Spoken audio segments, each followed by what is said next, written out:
সমৃদ্ধ বাংলাদেশ গড়ার প্রতিশ্রুতিতে ৯ বিষয়ে অগ্রাধিকার দিয়ে ৫১ দফা নির্বাচনী ইশতেহার ঘোষণা করেছে বিএনপি। শুক্রবার বিকেলে রাজধানীর একটি হোটেলে এই ইশতেহার তুলে ধরেন দলের চেয়ারম্যান তারেক রহমান। প্রান্তিক ও নিম্ন আয়ের পরিবারের সুরক্ষায় ফ্যামিলি কার্ড, উৎপাদিত ফসলের ন্যায্য মূল্য নিশ্চিতে কৃষক কার্ড সহ ৯ বিষয়কে অগ্রাধিকার দেওয়া হয়েছে। এটি কেবল নির্বাচনী প্রতিশ্রুতি নয়, নতুন সামাজিক ও রাষ্ট্রীয় চুক্তির ঘোষণা বলে এতে উল্লেখ করা হয়। বিস্তারিত হুমায়ুন কবিরের প্রতিবেদনে। জাতীয় সংসদ নির্বাচনের ৫ দিন আগে নির্বাচনী ইশতেহার ঘোষণা করল বিএনপি। ৫১ দফা ইশতেহারে ৯ বিষয়ে অগ্রাধিকার দিয়েছে দলটি। অনুষ্ঠানে অংশ নেন চীন, পাকিস্তান, ইউরোপীয় রাষ্ট্রদূত, যুক্তরাষ্ট্র, ভারত, রাশিয়া, ব্রিটেন সহ ৩৮টি দেশের প্রতিনিধিরা। প্রান্তিক ও নিম্ন আয়ের পরিবারের ফ্যামিলি কার্ড, কৃষকদের উৎপাদিত ফসলের ন্যায্য মূল্য নিশ্চিত করতে কৃষক কার্ড, ১ লাখ স্বাস্থ্যকর্মী নিয়োগ, আনন্দময় ও কর্মমুখী শিক্ষা ব্যবস্থা প্রতিষ্ঠায় বাস্তব দক্ষতা ও মূল্যবোধ ভিত্তিতে শিক্ষানীতি প্রণয়ন, তরুণদের কর্মসংস্থান সৃষ্টি, ক্রিয়া পেশাকে পেশা ও জীবিকার মাধ্যমে হিসেবে গড়ে তুলতে জেলা উপজেলা ক্রিয়া অবকাঠামো নির্মাণ সহ ৯টি বিষয়ে অগ্রাধিকার দেওয়া হয়েছে। বাংলাদেশে প্রায় ৪ কোটি পরিবার আছে। প্রত্যেক গৃহিণী হাতে আমরা একটি কার্ড পৌঁছে দিতে চাই, সেটির নাম হবে ফ্যামিলি কার্ড। এই ফ্যামিলি কার্ডটা এটি কিন্তু শুধু নারীরা পাবেন। এই ফ্যামিলি কার্ডটা একটি দেশ, যেই দেশের অর্ধেক জনসংখ্যা হচ্ছে নারী, সেখানে নারীর ক্ষমতায়ন যদি আমরা নিশ্চিত করতে না পারি, আমরা যত বড় বড় কথাই বলি না কেন, কোনোটি কখনো সাকসেসফুল করা সম্ভব নয়। এরপরে আছে কৃষি এবং খাদ্য, দুটো একইভাবে রিলেটেড।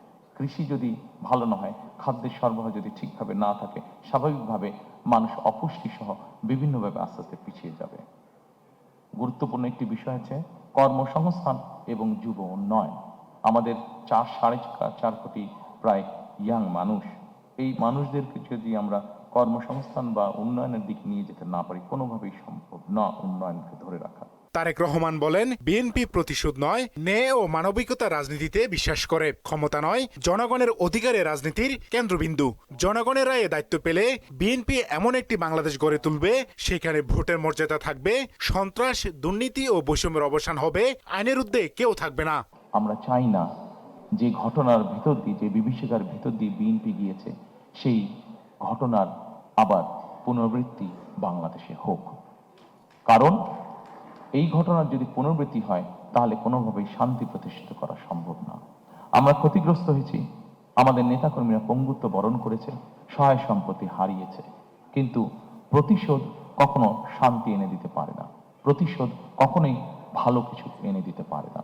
এবং সেই জন্যই সর্বস্তরে যত দ্রুত সম্ভব, দ্রুততার সাথে সর্বস্তরে আইনের শাসন প্রতিষ্ঠিত করাই একমাত্র এই দেশ এবং জাতিকে রক্ষা করতে পারে। এ সময় তিনি আরো বলেন, সরকার গঠন করলে দুর্নীতি প্রতিরোধ, আইনের শাসন প্রতিষ্ঠা ও জবাবদিহিতা নিশ্চিত করবে বিএনপি। সরকার পরিচালনার প্রত্যেকটি স্তরে ধীরে ধীরে আমাদেরকে অ্যাকাউন্টেবিলিটি বা জবাবদিহিতা আমাদেরকে প্রতিষ্ঠিত করতে হবে। যারা যে দায়িত্বে থাকবেন, তাদেরকে অবশ্যই জনগণের কাছে কোনো না কোনোভাবে তাদের কাজের জন্য জবাবদিহিতা করতে হবে, অ্যাকাউন্টেবল থাকতে হবে তাদেরকে। খুব সহজে আমরা একটি কথা বলতে পারবো, যেহেতু ভোটই ছিল না, দেশের নির্বাচন ব্যবস্থাই ছিল না, ফলে জবাবদিহিতাও ছিল না। এবং জবাবদিহিতা ছিল না বলেই আমরা অপশাসন দেখেছি, জবাবদিহিতা ছিল না বলেই আমরা দুর্নীতি দেখেছি। এই ইশতেহার কেবল নির্বাচনী প্রতিশ্রুতি নয়, এটি একটি নতুন সামাজিক ও রাষ্ট্রীয় চুক্তির ঘোষণা বলেও জানান তারেক রহমান। একটি শান্তিপূর্ণ সমাজ, পরিবার, দেশ গঠনে সক্ষম হবে বলে আমরা দৃঢ়ভাবে বিশ্বাস করি। হুমায়ুন কবির, মোহনা সংবাদ, ঢাকা।